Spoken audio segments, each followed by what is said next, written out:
volátiles. Las bolsas de Asia, de Europa, de Estados Unidos se desplomaron y el mundo empezó a sentir los embates de esta batería de aranceles que el pasado miércoles 9 de abril Donald Trump devolvió. Reculó en esta medida menos contra China. Llega entonces el momento del análisis, como ya les comentábamos en el segmento anterior. Vamos a intentar explicarles de qué va toda esta política arancelaria de Donald Trump con un analista de la casa que me alegra recibirlo nuevamente en Ampliamente, Damián Sichero, analista internacional, se conecta con nosotros desde Argentina. Damián, qué gusto tenerte de nuevo en Ampliamente. No, el gusto es mío. Muchas gracias de vuelta por la invitación y muy contento de estar aquí con ustedes. Gracias a ti por siempre colaborar con nosotros y por ayudarnos a entender este tema puntualmente, que es muy complejo, porque cuando el mundo estaba en pánico total y se hablaba de cambio de sistema, de caos global, de una reconfiguración del sistema comercial, financiero, internacional, de un cambio en las relaciones internacionales, bueno, ahora el miércoles Donald Trump dijo que devolvía la medida porque había países dispuestos a negociar y que de una u otra manera Estados Unidos, con el peso específico que tiene en el sistema internacional, pues había logrado a través de esta batería de aranceles que muchos estados recularan y que cambiaran un poco su política arancelaria hacia Estados Unidos. No pasó lo mismo con China, pero inicialmente, para ordenar el asunto, ¿cómo entender esta medida de Donald Trump que llevaba tiempo amenazando hasta que finalmente da el golpe? ¿Cómo entender las dos visiones encontradas, por un lado a favor de los aranceles de Trump, por otro lado en contra? Y fundamentalmente hablar de si realmente esto representa un cambio de sistema, como muchos analistas lo han adelantado. Bueno, yo creo que tenemos varias cosas que analizar. Para empezar, Donald Trump o Donald Trump 2.0 es mucho más radical que el primer Donald Trump que vimos entre 2017 y 2020. Y yo creo que la explicación allí se encuentra en que él ya no puede ir en busca de la reelección. Este es su segundo mandato, el último, por lo tanto básicamente no tiene que rendir cuentas a futuro y puede, en ese sentido, hacer cosas mucho más radicales que en su primer mandato. En su primer mandato él iba a ir en busca de la reelección, por eso en algunos sentidos tenía que contenerse. Esto le permite a él, ¿no?, implementar diferentes medidas en un montón de áreas. Estamos viendo desde la guerra en Ucrania, la guerra en Gaza, etcétera, y obviamente en la cuestión arancelaria. Eh, Como bien dijiste, aplicó una serie de aranceles a más de 100 países. Una semana después congeló los aranceles para la mayoría, excepto para China, tema que, bueno, seguramente después vamos a abordar.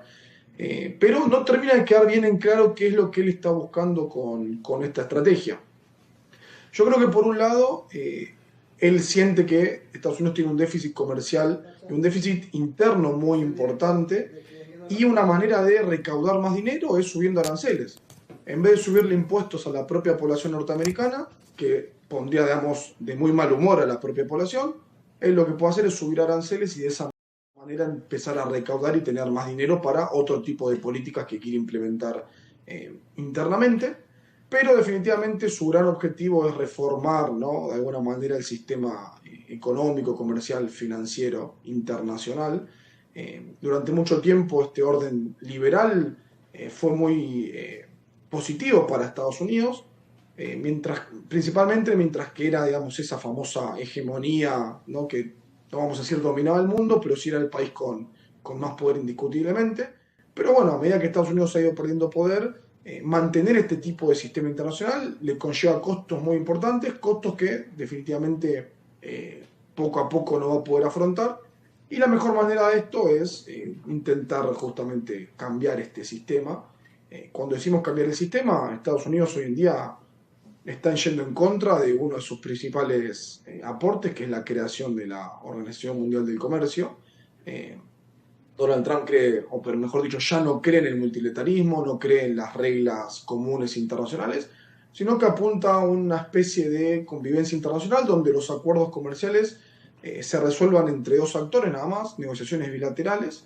Y bueno, él con estos aranceles justamente también busca eso, ¿no? Le pongo aranceles a alguien, este actor se siente muy preocupado y por lo tanto se acerca a negociar conmigo nuevamente para intentar llegar a un acuerdo. Según lo que tengo entendido, los aranceles se congelaron para más de 75 países y todos estos países son los que justamente se acercaron a intentar negociar. Por su parte, los que no se han acercado a negociar o, digamos, básicamente intentan tomar represalias, son los que no van a obtener este beneficio. Damián, esto que comentas es muy importante sobre el cambio del sistema, sobre el sistema liberal implantado hasta ahora, porque además fue abono para que se dieran procesos como la globalización y todo el andamiaje que construyó a la Unión Europea. En este punto a mí también me surge una pregunta que yo sé que tú la puedes responder muy bien porque además eres especialista en relaciones internacionales, y es si estamos ante una visión realista de las relaciones internacionales, si volvemos a ese realismo político en el que esta visión liberal cambia un poco. Entonces, ¿cómo entender ahora las relaciones internacionales? ¿Se está guiando Donald Trump hacia esta corriente? Bueno, a ver, me parece que es una excelente pregunta y, digamos, en términos generales, creo que es acertado el punto de vista. En pocas palabras, ¿no? La visión realista considera que el sistema internacional es anárquico, es decir, no tenemos una autoridad supranacional que justamente se encargue de regular los vínculos entre los países, como si sucede en cualquier país internamente, ¿no? El gobierno regula los vínculos entre los ciudadanos. Bueno, esto a nivel internacional no existe.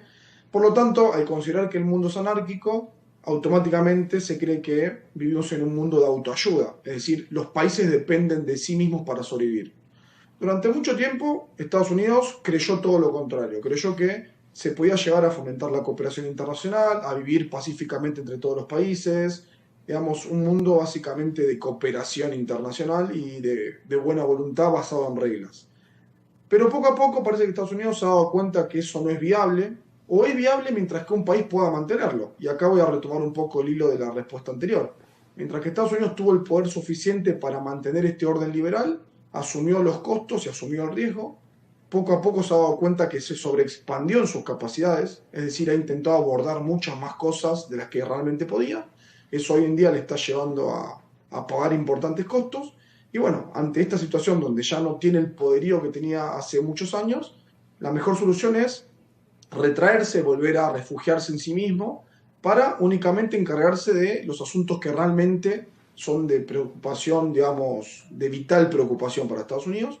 Hoy en día eso es la contención de China. Estados Unidos, sea con Joe Biden, sea con Donald Trump, incluso con Barack Obama, siempre ha dejado en claro que su preocupación existencial, su principal desafío es contener a China, y para eso necesita recursos. La mejor forma de tener recursos es recortando gastos. En este caso, Estados Unidos siente que retirándose del sistema internacional recorta gastos. Un ejemplo claro de esto es dejar de apoyar a Ucrania en la guerra con Rusia. Por lo tanto, yo considero que sí, ¿no? Que estamos viendo una política más realista, que en palabras un poco más vulgares sería sálvese quien pueda, y Estados Unidos está pensando únicamente en sí mismo hoy en día con Donald Trump, casi sin importarle lo que le suceda al resto de los países, incluso sus aliados. Por eso hasta tiene conflictos con Europa o con países de Asia-Pacífico como Japón o Corea del Sur. Sigue siendo el realismo la cruz en la disciplina, en el estudio de las relaciones internacionales. Damián, vamos a hacer una pausa porque ahora hay que abordar y analizar esa relación con China, porque lo cierto es que se suspenden los aranceles al resto del mundo, menos a China, que además los ha aumentado un 125%. Vamos a hacer entonces una pausa y al regreso analizamos esto y qué implicaciones puede tener para la economía global y las consecuencias a largo plazo de esta guerra comercial que pareciera que es ya directamente contra China. Lo estamos analizando con Damián Sichero y al regreso seguimos en esta conversación.